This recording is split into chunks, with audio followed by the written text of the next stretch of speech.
Olá, segunda-feira, 13 de agosto, chegou a segunda chamada aqui no My News, já somos 80 mil inscritos. Que marco, muito obrigado a todo mundo que já faz parte dessa história. E quem não se inscreveu, já aproveita, dá aquela força, se inscreve aqui no canal. Também não se esquece de clicar no sininho que ele avisa toda vez que tem vídeo novo aqui no My News e tem notícia todo dia. Hoje a gente está com o nosso time original. Cris Serra e Mara Luque aqui do meu lado, Gabriel Azevedo e Marilis Pereira Jorge ali na frente. A pergunta dessa eleição, quem é Lula? Candidato? O ex-presidente mais popular do país? Um presidiário? Todas as anteriores? Debates com ou sem o PT. O Partido dos Trabalhadores some dos encontros dos presidenciáveis. Isso é bom ou ruim? E tem informação exclusiva do My News. Os deputados federais que mais gastam o nosso dinheiro com passagens aéreas e aluguel de jatinhos. Você sabe quantas escolas a gente podia construir com o aumento do judiciário? A gente calculou. Feminicídio. Cada vez mais mulheres morrem no Brasil por serem mulheres. Está na hora da gente meter a colher em briga de casal? E o que fazer quando ele aparece? O capeta, o tinhoso, o cramunhão, o sete pele, o mochila de criança. Glória a Deus que o Segunda Chamada está no ar.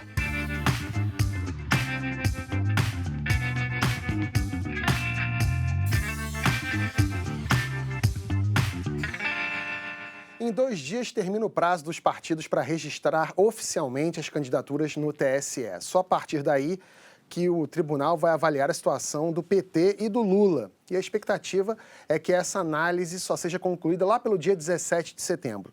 Até lá, a gente convive com a situação surreal de ter, em pleno 2018, um candidato à presidência da República preso. O candidato que não é candidato, aquele que tem 2 vices. Afinal, Cris Serra, quem é Luiz Inácio Lula da Silva? A resposta a essa pergunta depende de quem responde, depende do ângulo pelo qual você analisa. Eu diria que ele é um pouco disso tudo que você falou. Fato concreto que a gente tem que analisar, e eu analiso como jornalista, não como torcedora, né, de um lado ou outro. Ele é um líder político, sem dúvida, tanto é que estamos aqui falando dele, aparece em primeiro lugar nas pesquisas. Agora, ele é um preso, condenado por corrupção e lavagem de dinheiro. Qual é o impacto disso nesse cenário eleitoral? É trazer esse componente de surrealismo, como você falou, porque é o candidato que está na frente e está preso.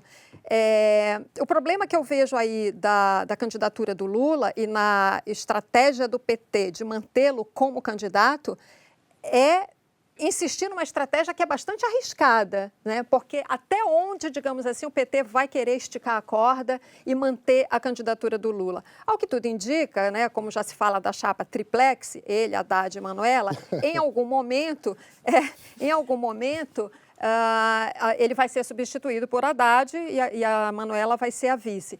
Só que o problema é que enquanto isso não acontece, o Lula é candidato, mas não é, né? Porque ele não pode fazer campanha, ele não pode participar dos debates, é um não candidato ou um candidato fantasma. Então, veja só, é uma situação realmente, para o eleitor, é uma situação muito confusa, porque você mantém uma candidatura, você mantém uma candidatura que não acontece, que agora, não é concreta. O que eu acho mais surreal é que assim, ele é um holograma político, né? Que representa, e aí todas as forças que giram em torno dele, as propostas e que vêm do que está em torno dele, é justamente o contrário de tudo o que ele fez, que fez com que ele ganhasse tanta popularidade, porque o governo Lula foram anos de prosperidade. E foram anos de prosperidade porque ele cumpriu fielmente a receita liberal. E tanto que o ministro, o presidente do Banco Central, enfim, toda a estrutura dele era uma estrutura que seguia a cartilha e deu continuidade à política fiscal, enfim, toda a política econômica que ele herdou do governo FHC. Tanto é que o Meirelles tenta se aproveitar disso como presidente do Banco Central e dizer que aqueles anos de bonança e prosperidade se devem à atuação dele, Meirelles, como presidente do Banco Central do governo Lula. Não, tanto que ele citou Lula no debate. Só ele e o Boulos falaram falaram, e o Meirelles justamente pegando carona nesse assunto. O que mostra toda essa situação surreal. Quer dizer, o Meirelles, que é o candidato do partido do presidente, quer se ligar ao ex-presidente que está preso e que é popular justamente por ter tomado medidas que são completamente contrárias a que o grupo que gira em torno dele defende. Quer dizer, e o Boulos chamando o Meirelles de candidato dos bancos, que tinha sido ministro da Dilma, que para ele sofreu um golpe. E o Boulos... Lula livre, ou seja, todo mundo faria do mesmo saco. E o tinha sido ministro do Lula, não da Dilma. O Meirelles não foi presidente do Banco Central. Presidente do Banco Central, do Lula, não da Dilma. E o Boulos dizendo... Mas o Meirelles não foi... O Meirelles foi presidente do Banco Central. Do Lula. E ministro da Fazenda do Temer. Temer, é verdade. Que era o vice-presidente. Que era o vice da Dilma. E o Boulos dizendo o seguinte, que se eleito vai acabar, vai desfazer tudo o que foi feito, as reformas foram feitas nos últimos anos. Ou seja, ele quer jogar a gente de volta para a recessão. Então, agora, política dele, a campanha dele é dizendo o seguinte, quero a volta da recessão que vivemos. Tem só uma coisa, um componente que eu esqueci de citar nessa estratégia do PT, que é uma estratégia de alto risco, de manter a candidatura Lula, não se sabe até quando, que é o seguinte, quarta-feira agora toma posse na presidência do Tribunal Superior Eleitoral a ministra Rosa Weber, que... Vocês devem estar lembrados, naquele julgamento do habeas corpus do Lula em abril, foi o voto decisivo para que o habeas corpus não fosse concedido e que Lula fosse preso. O que se comenta é que a Rosa Weber vai tentar apressar o julgamento, vai tentar apressar a análise da situação do Lula, para definir se ele será candidato ou não. E detalhe, não só a presidência dela talvez faça muita diferença para o PT e para o Lula, como também fazem parte da composição do TSE agora o ministro Edson Fachin, que também tem sido muito rigoroso na análise de todos os recursos que envolvem o Lula, e o ministro Barroso, que também tem seguido o Fachin em quase todas as decisões. Agora, Gabriel, essa tática do PT de esticar essa corda... Segundo a revista Veja desse fim de semana, é uma tática do Lula para ver se consegue ter a foto dele na urna eletrônica, o que na minha cabeça é surreal. Como é que eles não conseguem mudar uma foto numa urna eletrônica com um mês de quase 20 dias antes? Mas enfim. E nos debates o PT não tem ido por conta da situação. O Lula não pode por motivos óbvios e o Haddad não vai porque é vice. Não pode ser um tiro no pé? Olha, eu acho que o PT está aprendendo a fazer política com algumas facções criminosas que também têm os seus líderes dando as ordens direto da cadeia. Não é novidade no Brasil, né? O Marcola e outros tantos conseguem liderar as suas organizações de lá. O PT não inova nesse sentido. E qual que é a estratégia? É manter o Lula na pesquisa. Porque se ele está registrado como candidato, por uma questão da legislação eleitoral, ele precisa continuar aparecendo nas pesquisas de acordo com a nova lei. E o Lula está em primeiro lugar. Então, o PT quer um jogo de ganha-ganha. Ele mantém o Lula aparecendo nas pesquisas. No debate, eu acho que eles estão chiando com a não participação do Haddad, mas, na verdade, eles comemoram por dentro. Quem assistiu aquela cena na última quinta-feira, viu que não há muita vantagem em participar. Seja, o que é bizarro, o que é trágico, chama muita atenção. Então, se preservar, no caso de um candidato que tem o primeiro lugar e quer transferir isso para o seu, é positivo. Então, o Lula ganha aí em ficar em primeiro lugar nas pesquisas, em proteger o seu candidato até a última hora. Eu não acredito que a urna vai ter a foto do Lula. Nós vamos passar a campanha na televisão, começa no último dia de agosto e leva o mês de setembro. Nós vamos ter, talvez, 2 semanas com o Lula até na televisão e depois a substituição para o Haddad nas 3 semanas finais. Olha, fala, Marilis. Eu acho que pode ser um tiro no pé, pelo seguinte, o Datafolha fez uma pesquisa, ainda quando estava sem definição de quem seriam os candidatos, e aparecia que o Lula 30% do eleitorado votaria num candidato indicado pelo Lula. Quando você coloca o nome do Haddad, essa porcentagem cai para 15%, porque o candidato preferido desses eleitores seria o Ciro Gomes, que agora está ali até jogado... a campanha começar. Exatamente, jogado para escanteio. Então, assim, inclusive porque muita gente nem sabe quem é Haddad, gente. Mas aí na hora que a televisão começa, e não podemos subestimar a televisão, o PT tem um dos 3 maiores tempos de TV e nós vamos ter o Lula falando, este é meu candidato. Se ele conseguir eleger Lula não vai falar nada. Vai, claro que vai. Você não acha que já tem vídeos gravados? Claro que ele já gravou isso tudo. Não sei não, porque na época, até quando ele podia gravar vídeo, Vamos Ele apostar? estava escanteando o Haddad. Mas Mas lembra vamos que apostar, a eles- Daniela Lima, da Folha, esteve É. aqui no programa e Isso. comentou isso. Ela falou que ela já exatamente tem a isso. informação Sim. de que ele gravou, sim, vídeos para vários. vários candidatos para então decidir. Pode usar até os vídeos É. que ele usou na campanha de prefeito, que são atemporais. Olha, em tempos de WhatsApp, eu ia ficar muito preocupado de vazar vídeo do Lula indicando outros candidatos ao mesmo tempo que está indicando o Haddad, sabia? Não, mas eu ela acho- falou que já existem essas gravações e enfim, e ele teria feito várias para ver, para Cris- depois, quando ele tomasse a decisão, isso fosse usado. Agora, tem uma coisa importante aí que é o seguinte, o Lula tem uma capacidade de transferência de votos? Tem. Mas o candidato, o Haddad, é muito pouco conhecido fora de São Paulo e, aliás, não conseguiu se reeleger prefeito em São Paulo. Então, não basta só o Lula apontar e indicar, olha, votem nesse candidato. Ele tem que se fazer conhecido, ele tem que ser aceito pela militância do partido. O Haddad, vocês devem estar lembrados também, ele é um cara que foge um pouco do perfil daquele militante mais histórico, orgânico do PT. Por exemplo, ele já elogiou Fernando Henrique Cardoso, disse que foi importante na formação dele Dilma ler os também. livros do Fernando Henrique. Dilma também elogiou o Fernando Henrique. Você lembra quem? A Dilma elogiou. Não, o que eu sim. quero dizer, Cris, Pois assim, é, e a o outra- Lula elegeu Dilma. Ele elege Sim. qualquer coisa. Não acho Nossa, que seja não assim. Acho que o país mudou. Não é tão Olha, simples, não é tão eu- simples Mas assim, olha o Gabriel. contexto Olha só, da a Cris no época que ele Não, mas a elegeu. Cris aqui no começo da fala dela, ela falou assim, ó, nós não estamos aqui na torcida, nós estamos analisando. Até para os nossos queridos telespectadores, depois vão no canal chamar a gente disso ou daquilo. Nós estamos fazendo aqui uma análise. Eu acho, de fato, que o Lula não pode ser subestimado. E o eleitor petista é conhecido. Gente, se o Lula falar, vote nesse símbolozinho aqui, ó, do canal My News. Gabriel, não é tão 13 simples assim, confirma. Gabriel. Ninguém Nessa se, mesma- ninguém se elege apenas com voto da militância. O Lula, Sim. quando foi eleito, é porque ele conseguiu conquistar uma parcela Sim. maior da sociedade, que não era petista. Mas nós que ainda acreditou estamos, no Pelas discurso alianças nós dele. ainda que ele estamos fez, no primeiro Gabriel, turno. mas Nós eu estamos no acho primeiro que- turno. eu acho Ele não que ninguém precisa... tá subestimando, a gente está só tentando olhar realmente Ponderar, como isso vai ponderar. funcionar. Tem Nessa muitos mesma fatores. pesquisa, as pessoas que foram responder essa pesquisa, 51% falaram que não votariam em outra pessoa que não fosse Lula, mesmo num candidato indicado por ele.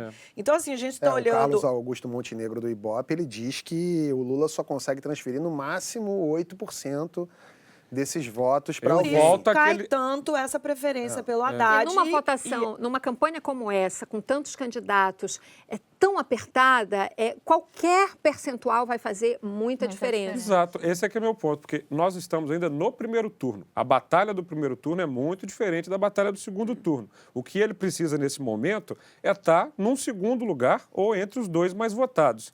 E por isso o Lula fez, nesse momento, tudo que podia para limpar o campo da esquerda e deixar o caminho aberto para a sua chapa, que é a com Haddad e certeza, Manuela. com Então, certeza. o maior problema para o Lula hoje é o Ciro, que ele tratou de aniquilar. Sim. De resto, como eu mostrei naquele desenho da última semana, não é uma briga de todos contra todos. Você tem um campo azul, vermelho, roxo, e o interesse do PT é unir o pessoal do campo vermelho na campanha do Haddad. E eu acho, sim, que o Lula tem potencial para isso. Eu estou mais com a Marilis nesse negócio. Eu acho que depois do debate, aliás, para falar em debate, vai vir um próximo agora na Rede TV sexta-feira.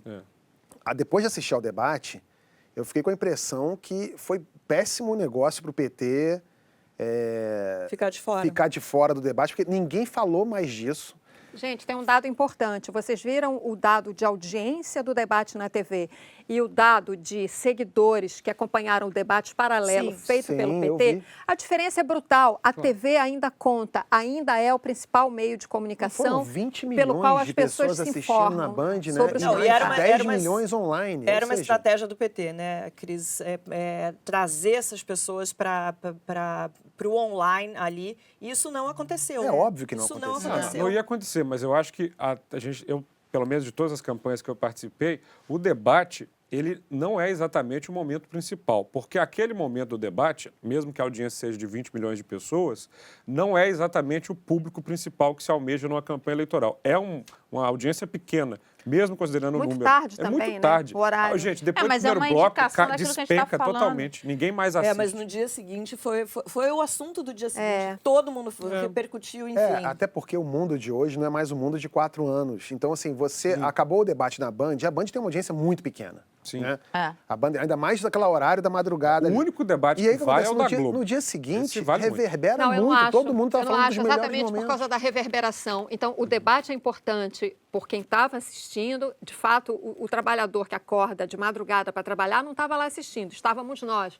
Mas no dia seguinte, a reverberação na rede social é muito Foi grande, muito tem um grande, peso é. muito E foi importante. Aliás, grande por conta do Daciolo. vai ter diga-se. debate agora na Rede TV. Que conselhos vocês dariam para os candidatos que vocês assistiram no debate? Tem um bastidor que é muito interessante também, Kibe. Quando dá um intervalo, aquelas luzes apagam, entram no auditório os assessores do candidato. Já fiz isso muitas vezes, é muito legal, porque quem tem a estrutura de campanha coloca mais ou menos umas 4 salas ouvindo o grupo de qualitativo. Então, em tempo real, você sabe o que é que a classe A, B, C, D está falando de cada candidato. Então, eles entram ali e ajudam. Dicas, então. Bolsonaro, não sei se ele tomou alguma coisinha ali para ficar mais tranquilo, porque candidatos tomam coisinhas antes, aqueles são mais agressivos e nervosos. Tipo 2 eles gotinhas de Rivotril. Rivotril, por exemplo. Ele estava, eu na minha visão, gente, não sou eleitor dele, não torço para ele, nem nada disso, mas ele, na minha visão, venceu o debate. Por qual razão? Porque as pessoas esperavam ali um destempero, uma agressividade, e o Bolsonaro foi muito tranquilo. Então, esse é o tom que vai manter ele com a porcentagem que ele tem. Mas eu acho que é uma mistura de Rivotril com marqueteiro. Claro, o marqueteiro faz Muito muita bem diferença. preparado Então, para ele aquele segue momento. na linha. No caso do Boulos, ele também foi muito bem. Ele diga-se precisa de passagem. dobrar as gotinhas, eu acho. Né? Não, mas foi- ele está falando para o público dele, então eu acho que ele foi bem. Quem precisa de uma dica urgente é o Meirelles, que está parecendo organizador de pátio de avião, que fica fazendo assim, né? Não sei se ele quer ver Eu o VAR. parecia que tinha um ventríloco controlando. Uma coisa assim e tal, as cordinhas não estavam tá meio- legal. Geraldo e Marina, alguém precisa dar uma sacudida nos dois. Fala, Gente, anima mas aí as isso faz pessoas, 20 anos entendeu? que tem que dar Sim, uma mas uma sacudida hora nos alguém tem que dois. acordar. E o Daciolo, eu não sei o que pode ser dito ali, entendeu? O Você Daciolo... esqueceu o Ciro. O Ciro sumiu no debate. Eu acho que as pessoas ignoraram o Ciro completamente. Eu até conheço a equipe competentíssima de marketing do Ciro. Eu não sei de onde eles tiraram a questão da SPC. Gente, Algumas pessoas de aquilo ali qualitativa pareceu uma coisa- me falaram que aquilo parecia mentira, né? Ou seja, tirar as pessoas... Ganhou o apelido de SP Ciro, né? Vai Ô, ficar... Cris, o que você achou? Se tivesse que dar dicas ali. No Se debate? fosse uma marqueteira. Eu sinceramente acho o seguinte, é claro que o debate é importante, todos nós assistimos, estamos aqui falando sobre ele e é um instrumento que a gente tem. Agora, precisa mudar, eu acho, que as regras do debate, porque o debate ficou muito comentado, o que ganhou repercussão, na verdade, foi o lado bizarro, foi o lado exótico do debate e, mais uma vez, se perdeu a oportunidade de discutir alguma proposta relevante, ninguém traz uma ideia que faça com que as pessoas consigam ver uma solução para a crise desse país. Aí podem dizer, mas debate não é para isso, debate é assim mesmo, é mais para ver o desempenho pessoal e tal, ou mais para ver a estratégia, qual candidato escolhe, por exemplo, o Alckmin foi muito questionado, né? Você viu, a Marina escolheu o Alckmin como contraponto. Pois é. Ele acabou aparecendo, teve uma parte do debate que só aparecia o Alckmin falando. Eu até durante o debate até escrevi sobre isso, porque o Alckmin já é o cara que vai ter mais tempo de TV na propaganda eleitoral gratuita e no debate ele era o mais assediado, né? Foi quem mais falou, Então, exatamente. cada candidato tinha direito a fazer 3 perguntas para o mesmo candidato e ele sempre respondeu 3 Então, perguntas. Paulo, Olha, a gente mas eu mostrou acho isso que isso aqui. já- É porque Eu acho- ele é o cara a ser mas assim, excluído. eu acho que Pra isso já é reflexo dessa estratégia dele, as pessoas, os candidatos já enxergando o Alckmin como um cara do segundo turno, dado Acho que pelo contrário, eles podem. O Bolsonaro ele está com o pé no segundo turno e o Alckmin está tentando tirar ele de lá. E os outros estão tentando tirar o Alckmin. Pois é, mas Entendeu? então, enxergam, eu acho que já é um reflexo dessa aliança que ele fez, da importância dessa aliança Sim. para levá-lo ao segundo turno. E os candidatos sentiram isso. Tanto Mas que... seja como for, o debate pecou muito, eu acho que pela quantidade de bobagem que se disse ali, né? Não, Pela sabe incapacidade de falar de forma simples para as pessoas. É uma coisa meio embolorada. O Alckmin- Inclusive, Álvaro Dias, também nós não falamos aqui, não foi bem.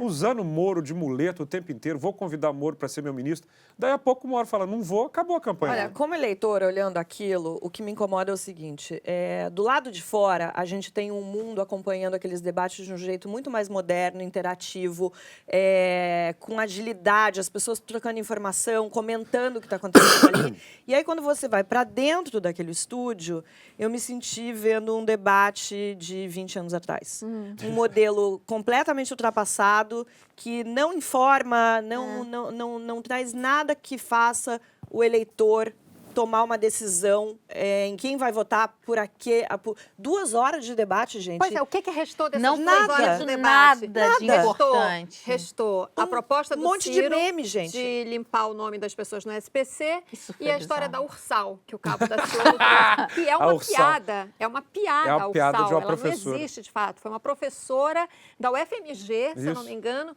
que fez uma piada anos atrás, quando o Fórum de São Paulo 2001. se reuniu. Ela disse assim, só falta agora criarem a União das Das Republiquetas Republiquetas. Socialistas da América Latina. Aí o Olavo de Carvalho repercutiu aquilo e aí virou uma piada de internet. Aí vem o Cabo da Ciolo e traz aquilo. Na pro verdade, debate. Cara, que o Ciro faz quando ele fala é muito Agora, vem cá, engraçado. uma pergunta mais, assim, abrangente sobre esse assunto. Eu concordo com o que você falou, que realmente é bizarro o debate, que ele não tem explanação de ideias e realmente o formato é de 20 anos. Mas será que a gente não está nesse cenário pluripartidário do Brasil e que a gente começou a ter esse programa de hoje falando disso, que todo mundo é mesmo um pouco farinha do mesmo saco, o Meirelles estava outro dia colado com o Lula e agora o Boulos que está colado com a Dilma, dá porrada nele. Será que a gente não quer, num debate, entender melhor quem são as pessoas? Porque não adianta votar em partidos no Brasil? Não tem um pouco disso? Mas Sim, eu quem acho que- são essas quem pessoas? são as Quem são pessoas essas e ideias? Quais são as ideias, quais são as propostas? Porque a gente vive uma situação muito, muito, muito difícil. Tem uma série de decisões para serem tomadas. Você tem um grupo que acha que a solução está pela forma liberal de agir, e tem um grupo que acha que não. Agora, quais são? Eu não vou entrar aqui no mérito qual é o correto, se é um lado ou o outro. Agora, a gente precisa ver quais são essas propostas para poder decidir Então, porque qual é que vai ser tomada. a impressão que me dá é que a gente está atrás, não de maneira prática e objetiva, mas assim, inconscientemente, nós brasileiros estamos atrás de um candidato ou uma candidata que seja uma pessoa boa, honesta, de caráter. É isso que a gente está procurando, porque se você esperar correntes políticas, por exemplo, no debate eu vi o Boulos fazendo pergunta para o Bolsonaro, criticando ele porque ele estava no palanque com o Maluf. E o Maluf era o cara que estava no palanque com o Lula e com a Dilma, E com os Haddad. eleitos. Com Haddad, Com com Haddad. E você fala assim, gente, que esquizofrenia é essa? Mas você não Gente, acha- mas ó, eu vou me repetir, eu já citei esse livro na semana passada, mas é porque eu estou lendo ele realmente muito interessante, que é o Democracia para Realistas.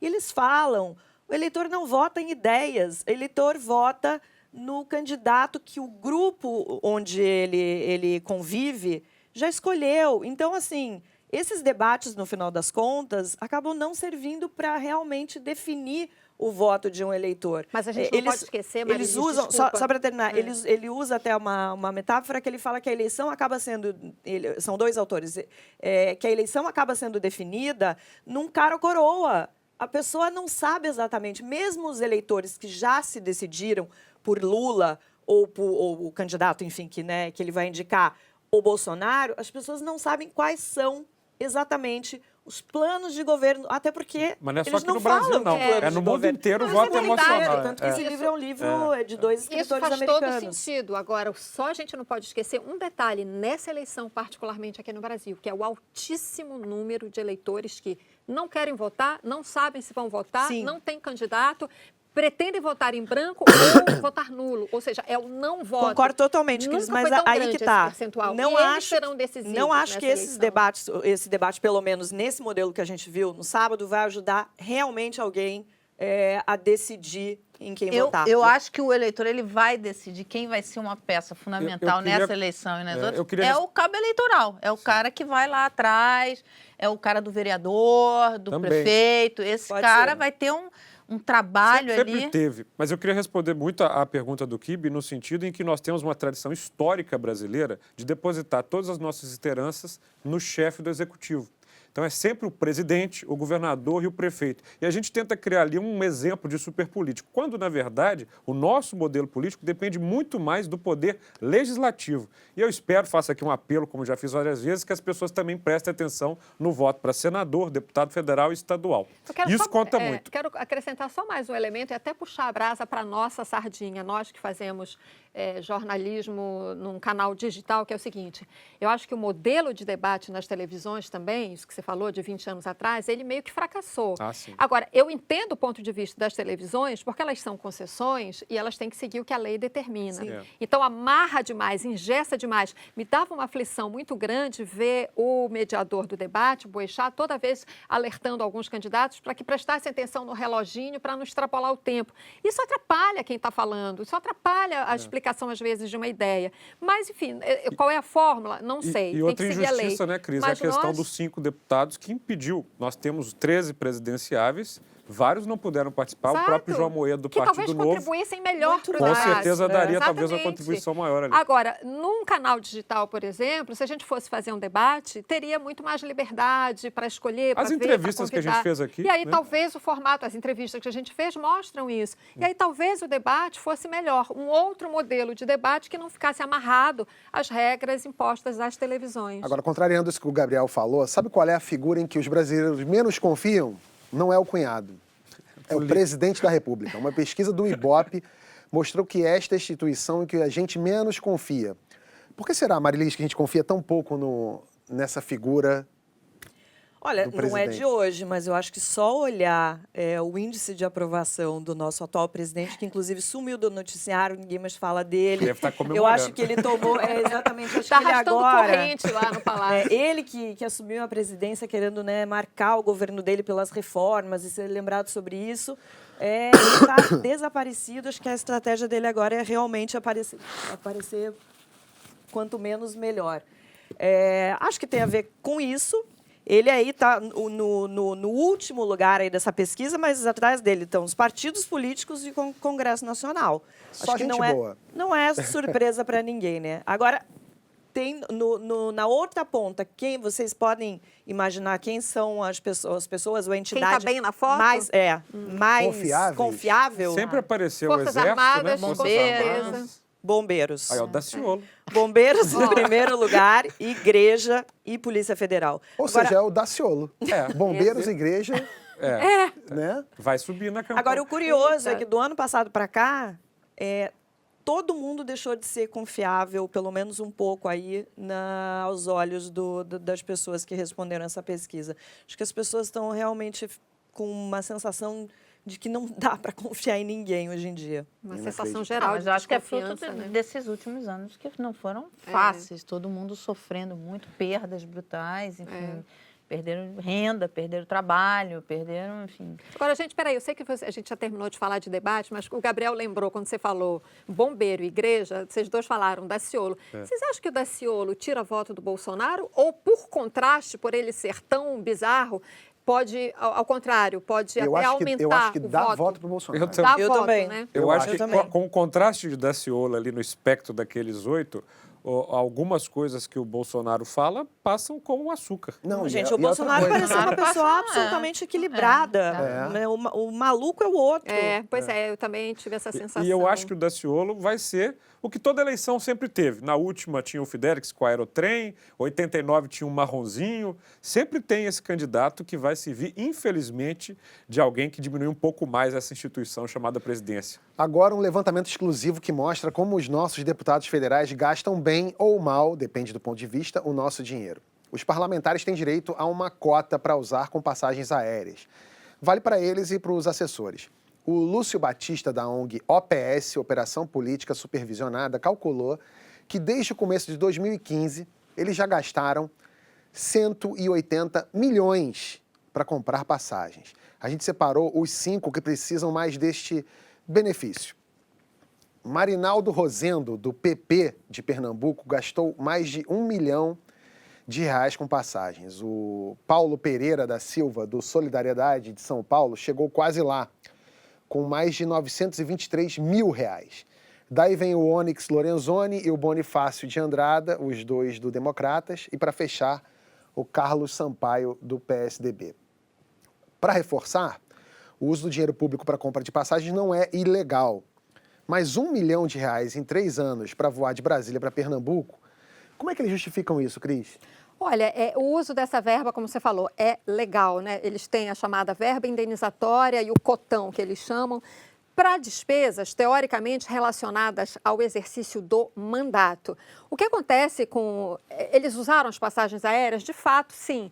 É necessário em estados, por exemplo, como o Amazonas, Pará, claro. mesmo Minas Gerais, que é um estado muito grande, Mato Grosso. Tá bom, teoricamente sim, mas o que eu fico, o que eu acho que a gente tem que pensar é, com tanta tecnologia que existe hoje em dia, será que realmente o candidato que tem a base dele, por exemplo, o candidato não, o deputado que tem sua base, por exemplo, na região metropolitana de Manaus, ele precisa viajar para um município dentro do estado, né, Faz por Skype, né? distante? Por que não faz uma conferência com a sua base eleitoral, se é que ele tem uma base assim tão afastada? Por que não faz por Skype? O que eu acho é que esse tipo de situação leva os nossos parlamentares a meio que viver num universo paralelo, entendeu? Eles não sabem como é que a população brasileira se desloca efetivamente, né? Muitas vezes de carro para economizar. Então, assim, eu acho que esse gasto tinha que ser mais ponderado, só usar mesmo, só viajar de avião pelo país em caso realmente de necessidade, que é basicamente o deslocamento da capital para Brasília e vice-versa, mas essas viagens dentro dos estados, que muitas vezes o gasto de passagem se deve a isso, eu acho que devia ser mais controlado. Eu acho que nem essa passagem do estado para Brasília devia ser pago, não. Está no job description dele. Ele não quer ser deputado lá? Ele tem que entender. A gente não pode paga. até ser. Eu estou dando assim, estou para fazendo ir para o trabalho. Estou tentando sabe? compreender o cara a necessidade. Tem que entender que é aquilo ali. Ele vai para o trabalho. Ele não vai para o trabalho? Ele vai para o trabalho. Ele vai trabalhar. Então tá dito isso antes. Ele se candidatou porque ele quis. Entendeu? E um detalhe que, como é para assessor também, como vale também para assessor, fica muito difícil essa fiscalização. Será que o assessor realmente usou aquela passagem para fazer alguma atividade estritamente relacionado ao mandato? Porque o que acontece, o Lúcio, aliás, eu esqueci de mencionar, acho muito importante, o Lúcio Batista, que fez esse levantamento para o My News, da Operação Política Supervisionada, é um cara que tem o trabalho dele, ele faz essa fiscalização nas horas vagas e descobre essas pérolas aí de como o dinheiro público é mal gasto. Muitas vezes, então, ele deu para a gente os números maiores, né? Mas quando você vai fazer, quando você entra e vê, na verdade, quem usou a passagem, por que viajou e tal, e nem sempre é fácil você descobrir as razões pelas quais essas passagens foram usadas, mas muitas vezes você descobre que um assessor, ou às vezes o próprio parlamentar, viajou para atividades partidárias ou atividades relacionadas à campanha e não o exercício do mandato. Não, e a gente não entrou no detalhe da eficiência da compra dessas passagens, porque, por exemplo, você vai comprar a passagem em Brasília, Pernambuco, com um ano de antecedência, se ele viaja toda semana, ele pode comprar isso, você vai pagar um preço. Claro. Se você vai comprar na véspera, você paga outro muito maior. Muito maior. Maria. Gente, mas o que eu acho que a gente tem que olhar é assim, a gente tem o segundo congresso mais caro do mundo. Só está atrás dos Estados Unidos, dos Estados Unidos. Quando você vai lá olhar a outra ponta de como alguns países muito mais ricos do que a gente gastam dinheiro com os parlamentares, você fala, não é possível. Então, assim, o ano passado teve um escândalo na Suécia de um parlamentar que eles recebem um cartão que pode ser usado com transporte público e com trens. Descobriram que esse parlamentar tinha usado as milhas acumuladas nesse cartão para fazer viagens privadas e tinha até gasto com amendoim e tal.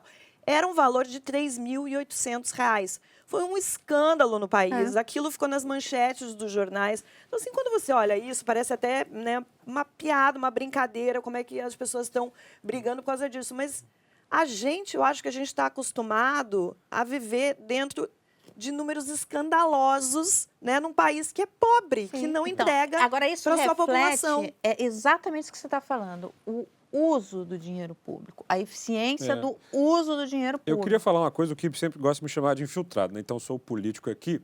Em geral, Kibe, tem muito deputado que quer acabar com essa farra.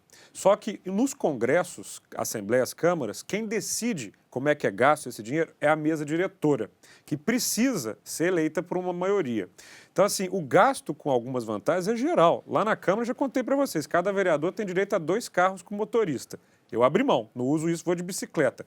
O olhar de alguns colegas para mim é terrível. E se eu quiser propor para que cada vereador deixe de usar 2 carros de motorista, eu não posso, porque só pode propor isso à mesa diretora. É a mesma coisa no Congresso Nacional com essas cotas. E além das passagens aéreas, os deputados podem alugar aviões pequenos para percorrer, na verdade, os municípios da sua base eleitoral.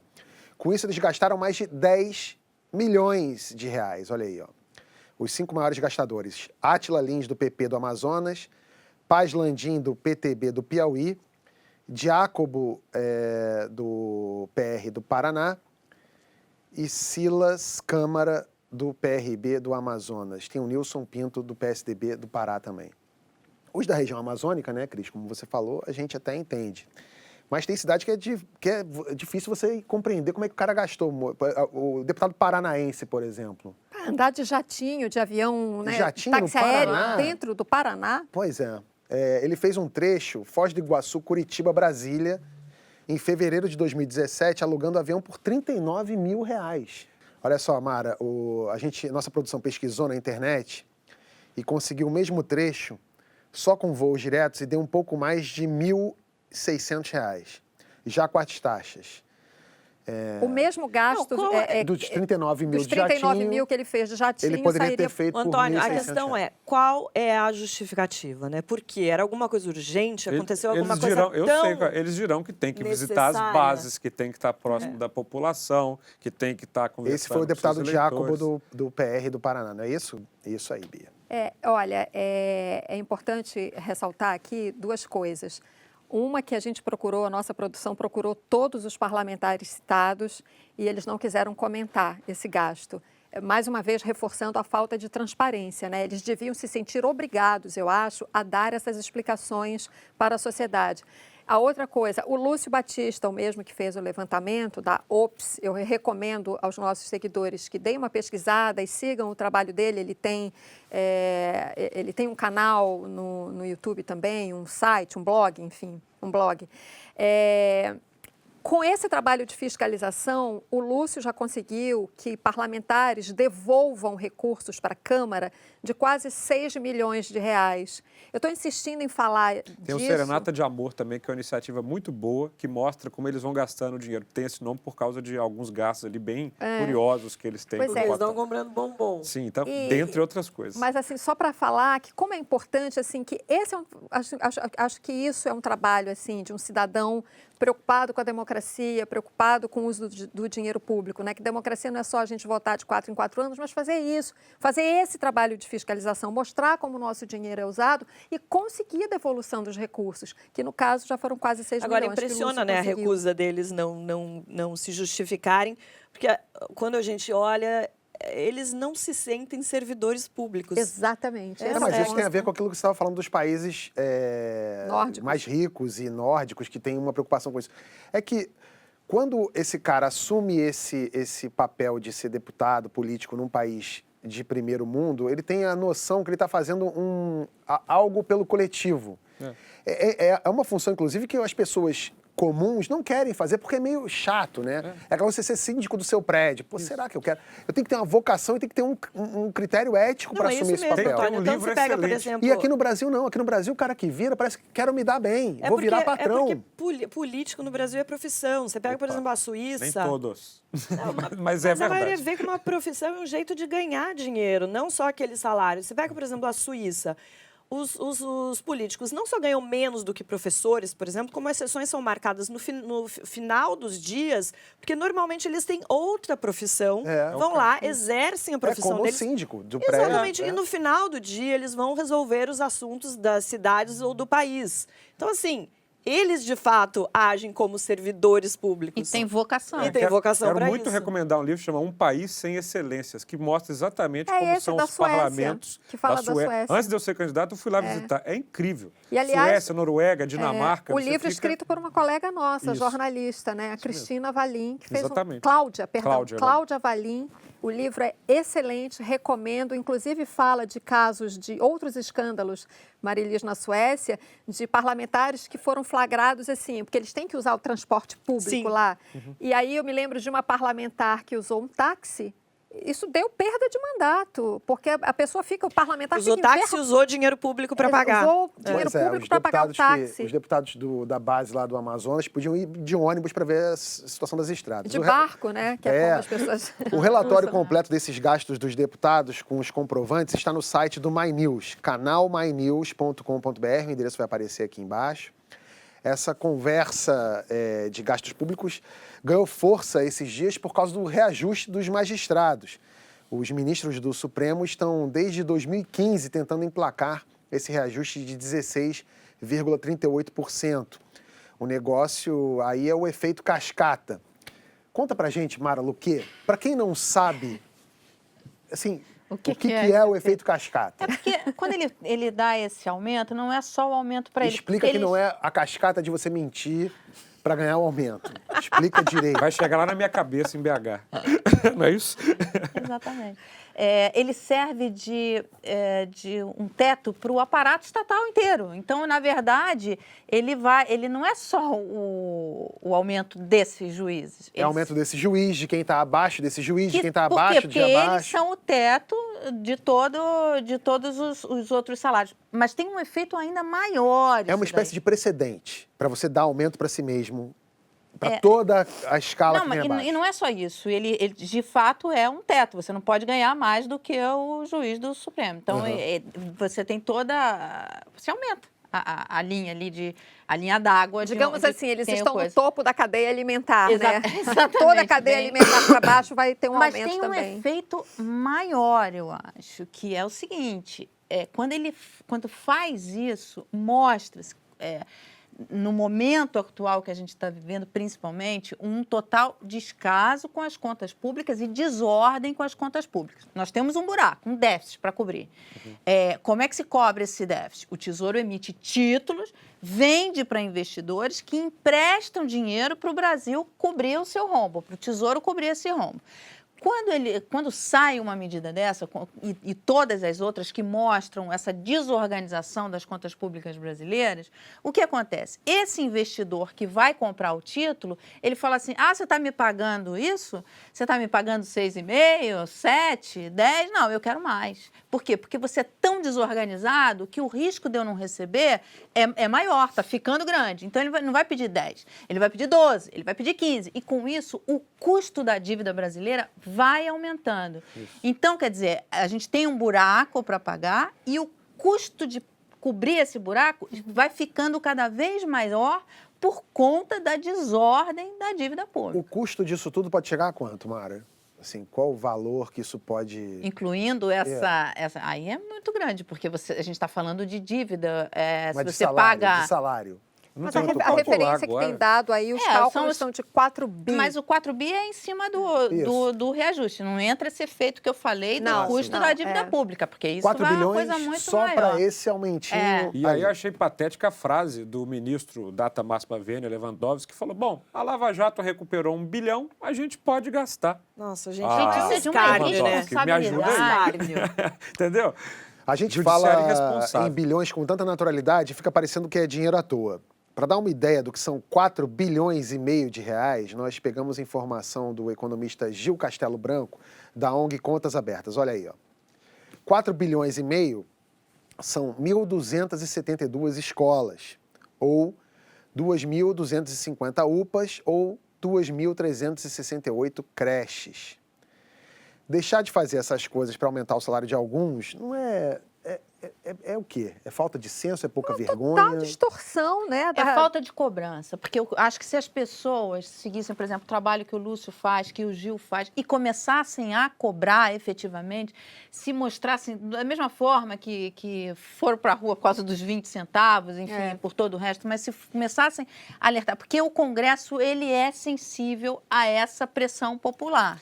Ainda mais em época de eleição, né? Ainda mais em época de eleição. Tem chance, Cris, desse aumento não passar pelo Congresso, você acha?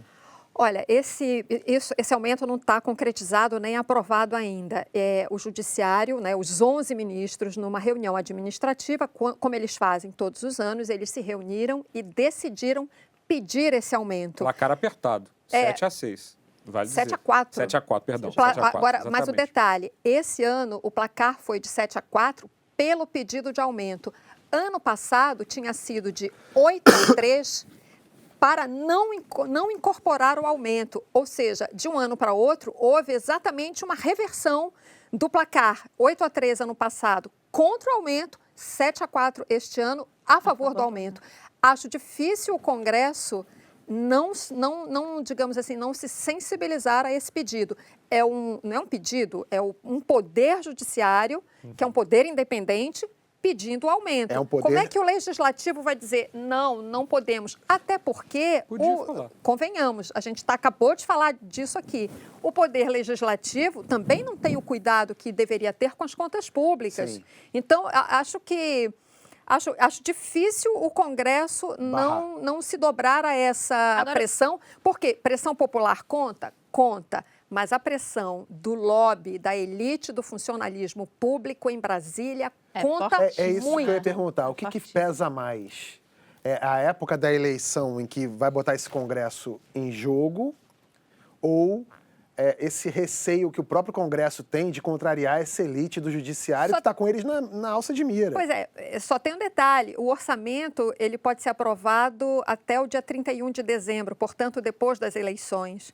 E esse Congresso, o Congresso, portanto, que vai votar, alguns são candidatos à reeleição, já estarão eleitos ou reeleitos. O presidente também não será o mesmo. Essa conta vai para o próximo presidente. O presidente atual não está nem um pouco preocupado do abacaxi que vai ficar para o próximo presidente. Daí porque eu acho que sim, há uma possibilidade sim desse aumento ser aprovado. Uma coisa, a questão da pressão popular, ela acaba sendo muito pequena.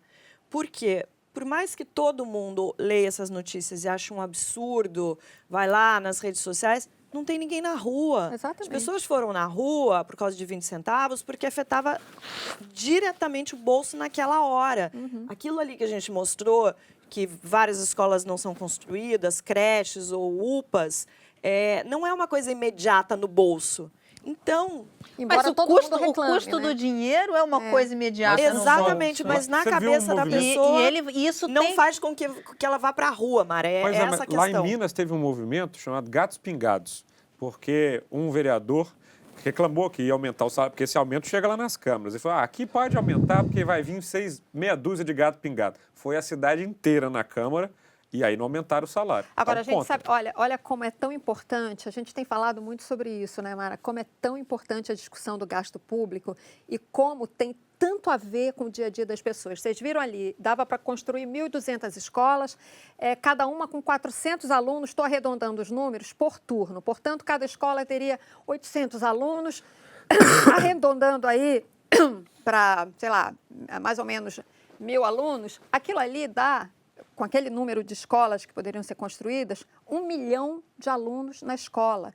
1 milhão de alunos na escola é menos garotada sujeita à influência do tráfico de drogas. Olha ali, 1.272 escolas para 432 alunos, que eu acho que é por turno, tenho quase certeza. Portanto, daria mais de 800 alunos por escola. Multiplicado por aquele número, dá mais de 1 milhão de alunos que você tira da rua, você tira da influência do tráfico de drogas. Mas eles não têm interesse nisso. Criança educada é criança que vota bem depois. Mas então, você vê como essa discussão do gasto público tem a ver com a falta de segurança nas cidades. Não, a discussão do gasto público tem a ver com tudo na economia, a falta de investimentos, inclusive a geração de empregos, está tudo isso ligado ao gasto público. Agora vamos imaginar uma coisa aqui, você está em casa e houve um casal discutindo na vizinhança, os gritos vão ficando mais altos, tem barulho de coisa sendo quebrada, porta batendo, confusão.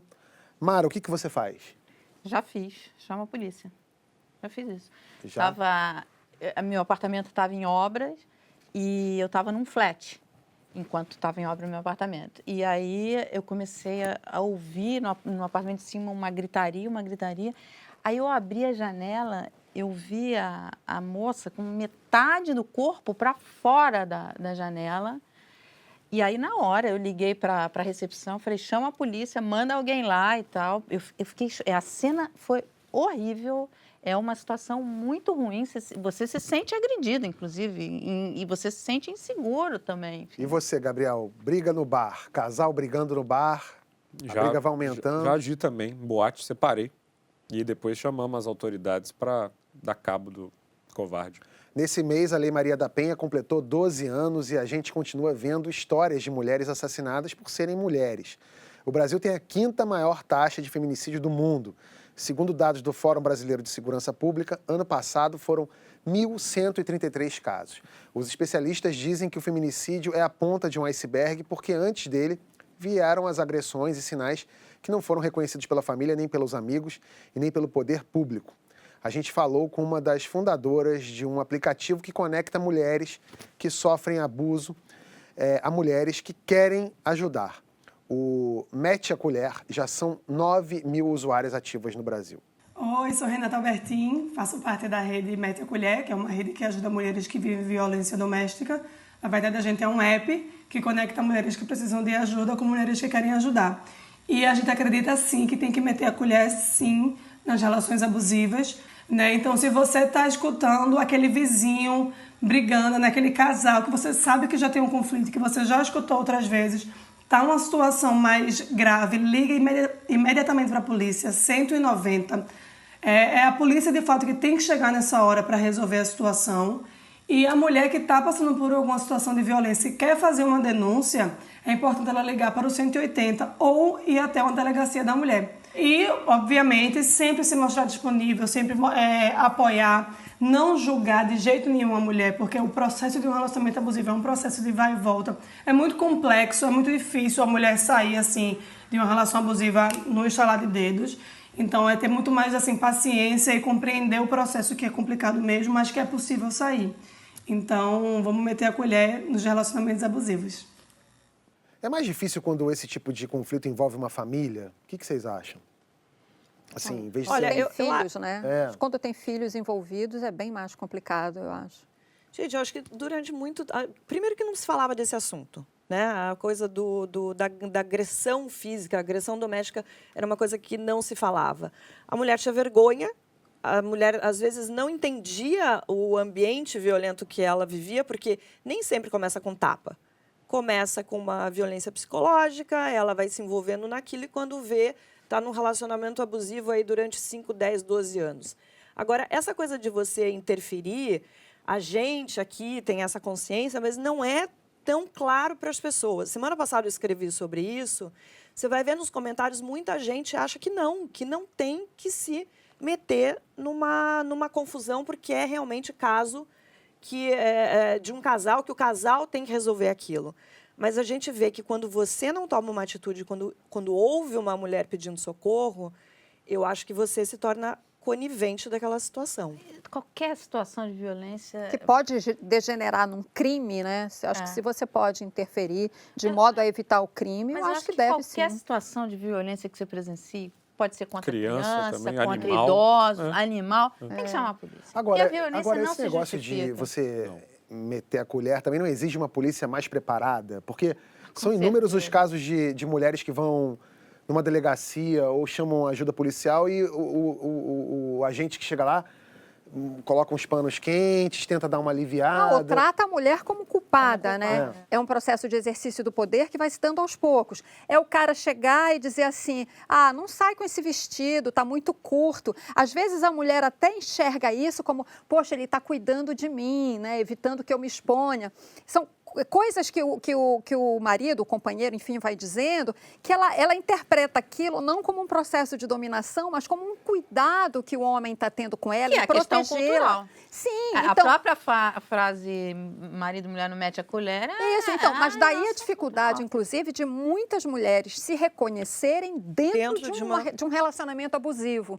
Então, às vezes, até você alerta e ela diz, não, imagina, é só uma questão de temperamento, eu vou conversar com ele e tal. Essa moça lá no Paraná, em Guarapuava, que foi, tudo indica, assassinada pelo marido, eu li uma reportagem de uma amiga dela, uma amiga íntima, que acompanhou o processo de deterioração do relacionamento, em que a amiga chegou a alertá-la que, olha, você está vivendo um relacionamento abusivo, e ela teria dito, não, imagina, só o que me faltava agora eu estar num relacionamento abusivo. E ela já relatava àquela altura as agressões. Entendeu? Então, acho que tem um processo de dificuldade até da mulher. Dessa mulher que a gente mostrou aqui agora, porque é isso, ó, muitas mulheres não reconhecem aquilo como agressão. Começam a questionar o seu próprio comportamento, achando que estão fazendo alguma coisa errada para merecer aquele tipo de punição. Ouvem da família, do pai, da mãe. A mãe, às vezes, fala, não, mas você precisa mudar seu comportamento, porque você deve estar deixando ele nervoso. Agora, isso que você... mas é o que acontece, gente. Muitas vezes, a vítima se culpa pela violência que ela está vivendo. Isso que você falou da polícia é uma coisa que precisa mudar. A gente vê no relato de várias mulheres que chegam na delegacia, mesmo delegacia da mulher, ouvir que ela deve voltar para... Veja bem, você vai denunciar seu marido? É exatamente isso que você quer? Isso precisa mudar. A outra coisa, tem muita gente que questiona a lei da Maria da Penha, se funciona, se não funciona, para que... Você só condenar aquele homem por uma violência, de fato, talvez não adiante, porque ele vai acabar reincidindo naquele crime. Agora, em São Paulo, tem um trabalho muito bacana e interessante que está sendo feito, começou a ser feito pela promotora Gabriela Mansur, que é um programa de... como é que fala? De reintegração desse homem ali, nem na sociedade, mas nos relacionamentos com a mulher. E ela fala o seguinte, que o homem que é condenado, ele tem 65% de reincidência, ou seja, ele vai lá e ele vai agredir de novo essa mulher. Quando ele passa por esse programa, que dura 10 semanas, são 3 horas de reunião ali, que ela, inclusive, dá são essas aulas, a reincidência cai para 3%. Ou seja, o homem precisa aprender que ele não pode... É ridículo a gente falar isso, mas o homem precisa aprender que ele não pode bater na mulher. E não é só E esse bater. programa, só terminar, esse programa começou num fórum em São Paulo, depois começou a ser feito em outros, virou lei municipal em São Paulo e agora já está acontecendo em outros fóruns no interior de São Paulo. Mas precisa ser uma coisa nacional. Agora, a gente falou de bater, mas a violência, não, eu tô falando, não é só bater, é um absurdo, mas você tem uma violência psicológica, financeira, abuso financeiro, enfim, uma série de outras coisas. O Corinthians é um time que faz questão de manifestar apoio pela igualdade das mulheres. No começo do ano, teve a campanha do Respeita as Minas e o Não é Não. Vocês lembram? Mas nessa semana, o clube esteve negociando com o atacante Juninho. O jogador responde por processo de agressão contra a ex-namorada. A torcida não gostou, fez barulho e o time voltou atrás. Marilis, qual foi a nota oficial do time sobre essa história? Olha, eles mandaram para a gente o seguinte, ao entabular negociações com o atleta Juninho, o Corinthians visava não só atrair um promissor talento futebolístico, mas também encetar um processo de ressocialização dele. Sabedor de antecedentes desabonadores no seu passado, acreditamos que um jovem devidamente orientado teria condições de mudar de banda e, em vez de frequentar o grupo dos que tratam como corriqueira agressão à mulher, pudesse se tornar um exemplo de evolução moral. Foi essa a resposta que eles deram. O que não faz muito sentido, porque se eles queriam ressocializar esse cara, por que desistiram de contratar, então? Por causa da pressão do time. E isso é uma coisa do que time me chama... Não, da torcida, da né? torcida, desculpa. Pressão do tribunal das redes sociais. E isso que me chama muito a atenção, que já é uma mudança de mentalidade, de comportamento das pessoas. Uma torcida de futebol, que majoritariamente é masculina, ir lá contra isso. A gente viu isso acontecer no ano passado, quando um clube de futebol tentou contratar o goleiro Bruno, né? Em Minas, Em Minas, isso aconteceu. E assim... Gente, aquilo foi um absurdo, porque você vê o goleiro chegando, não sei se vocês lembram dessas imagens, chegando ao clube de futebol, rodeado de crianças, fazendo selfie, comemorando. E aí eu lembro que eu escrevi muito sobre isso na época, as pessoas vieram me questionar falando o seguinte, mas a pessoa não merece uma segunda chance? Gente, merece uma segunda chance desde que não seja para fazer algo que é um trabalho que, na verdade, assim, você coloca aquele jogador de futebol como um herói. Aquilo... Sem ter passado por aquele processo que você Exatamente. Então, assim, aqui eles estão falando que é para ele passar por um processo de ressocialização. Que processo é esse? Ele nem reconhece que ele fez essa agressão. Eu vou fazer um papel de advogado do diabo aqui. Até que ponto o cara que é acusado deve sofrer as sanções de alguém que foi condenado? Porque, nesse caso desse Juninho aí, eu ignoro. Não sei se ele já foi condenado ou não sei o nível de... Mas pouco importa pelo que a gente viu acontecendo com ele. Mas um sujeito que é acusado por alguma coisa, ele não é condenado, né? Você pode ser acusado de tudo. É o que a gente tem visto, por exemplo, nas redes sociais, no cinema, nos Estados Unidos. Chega uma pessoa qualquer e fala assim, ó, fulano me assediou, ele já vira um estuprador. A divisão de águas aí é o fato de você ser público ou não. Eu acho que, em geral, as pessoas que não têm visibilidade, elas passam por um processo penal nos seus trâmites regimentais, né? Tem uma questão de ser condenado ali no final, se houve ou não houve. Mas quando você é uma pessoa pública, as pessoas estão de olho no que você está fazendo. Então, só o fato de haver uma dúvida lembra aquela frase famosa da mulher de César, que não precisa ser, ela precisa parecer também. Mas às vezes você não parece. Não é um caso de um cara que é agressivo ou sei lá o quê. Eu, por exemplo, fui pego de surpresa com várias dessas denúncias de atores de Hollywood que você via o cara, pô, sou fã desse cara. O cara parecia ter um comportamento exemplar e o cara...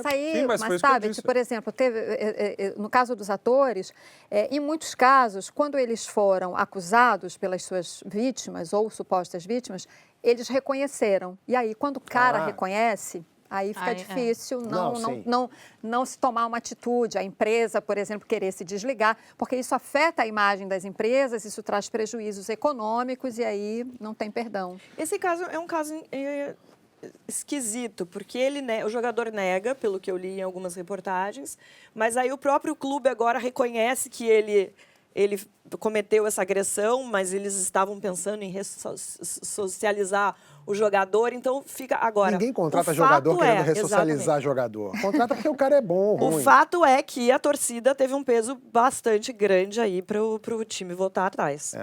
Cada vez mais gente questiona os papéis da família tradicional. Alguns dirão que isso é fruto do afastamento de Deus e da religião. Eu estou começando a acreditar nisso. As pessoas se afastam de Deus e, com isso, o diabo fica soltinho. O demo está tão à vontade, tá, que acha legal ficar telefonando para pastores de madrugada. Escuta essa conversa que aconteceu na Rádio Trânsito de São Paulo. Sim, o trânsito de São Paulo está tão ruim que a rádio está apelando para o exorcismo. O pastor estava conversando com um ouvinte, o Igor, e sentiu uma presença estranha no rapaz. E aí ele começou a orar e o espírito maligno se manifestou. O que você quer fazer na vida do Igor? Ele é meu. Ele é seu? Ele é meu. Quem te ofereceu ele? Ele é meu. Ele, quando ele foi me procurar, ele aceitou lutar. Ele fez um pacto com você, é isso? Ele fez um pacto com você? Ele não cumpriu com o acordo. Ele não cumpriu com o acordo. Não cumpriu. Não quero tranquilizar aqui todo mundo, tá? O pastor conseguiu expulsar o demônio por telefone, tá tudo bem agora. Eu gostei muito da pegada meio saque, né, disso. Ele não cumpriu com o acordo. O que isso é a versão moderna de Fausto de Goethe, entendeu? Era Mefistófeles ali falando e não cumpriu o acordo e teve que levar a alma dele. Serviço de atendimento ao consumidor. Eu vou te falar, era ficção. O que mais me deixa chateado é a qualidade da atuação, que eu acho muito ruim. Tem um do Porta que é assim, não é? Ruim. Tem um do Porta que é exatamente isso. Mas aí você podia ter caprichar mais, A concorrência do Porta dos Fundos está grande, né? Tá, mas assim... Caramba, eu vou te falar. Não, ultimamente o que você via nesses vídeos de exorcismo e de salvamento eram os pastores salvando os fiéis das drogas. Agora já está resolvendo até problema de obesidade. Mas você acha que em casos assim não era melhor resolver no tribunal de pequenas causas? O cara não cumpriu com o acordo? O Daciolo falou, tem um vídeo muito engraçado do Daciolo, voltando a ele, no Congresso, pedindo o presidente Temer para abandonar o satanismo. É verdade. É verdade. Gente, todo mundo sabe que o presidente Temer não é satanista. Não é. Ele não é. Mas Você tem certeza disso? Tem essa fama aí. Então, uma vez eu fui levar os meus alunos no Palácio de Jaburu, tinha uma galinha preta andando assim no palácio. Aí, pô, assim, e o senhor falou, né, professor, que ele não tinha nada com tinhoso. Ó a oferenda ali andando. A galinha pretinha ali andando. Mas não é. E o Daciolo foi lá no plenário e falou: presidente Temer, abandone esse satanismo que não lhes pertence. Mas, por exemplo, o Daciolo, eu vejo verdade ali. Se ele não... Eu vejo verdade e não vejo uma camisa de força, ele entendeu? acredita. Glória a Deus. Aliás, Cabo Daciolo, eu queria muito que o senhor viesse aqui para ser sabatinado por nós. Seria um prazer. Tirar o demônio do quibe, Daciolo. Eu quero. Eu me coloco à disposição. Ó, esse foi o nosso Segunda Chamada de hoje. Obrigado a você que ficou até aqui com a gente. Inscreva-se no canal. Se você gostou, dá um like. É importante dar like pra gente aqui nesse vídeo. Conta do My News pros amigos. A gente tem todo dia vídeo novo com a Thaís Herédia e a turma do Dinheiro na Conta, sempre às 5h30 da tarde, ao vivo. Ela também tem o pessoal às sextas, Mara Luque, às quintas com Economia Genial. Cris a qualquer hora, falando de política. O My News é jornalismo de qualidade, feito especialmente para você que está aqui com a gente. Valeu, até a semana que vem, sem demônio no corpo. Amém, irmão. Aleluia. Terminou mais. Gente, e o Daciolo que a gente, sei lá, três Mostramos o vídeo programas dele. atrás, a gente botou aquele vídeo dele Ela da agora Mara ela falou, a Gabrilli. Gabi falou, ele é meio despreparado. Né? O Ciro meio que falou isso. Não, o Ciro falou muito bem. A democracia tem seus Eu também custos. não.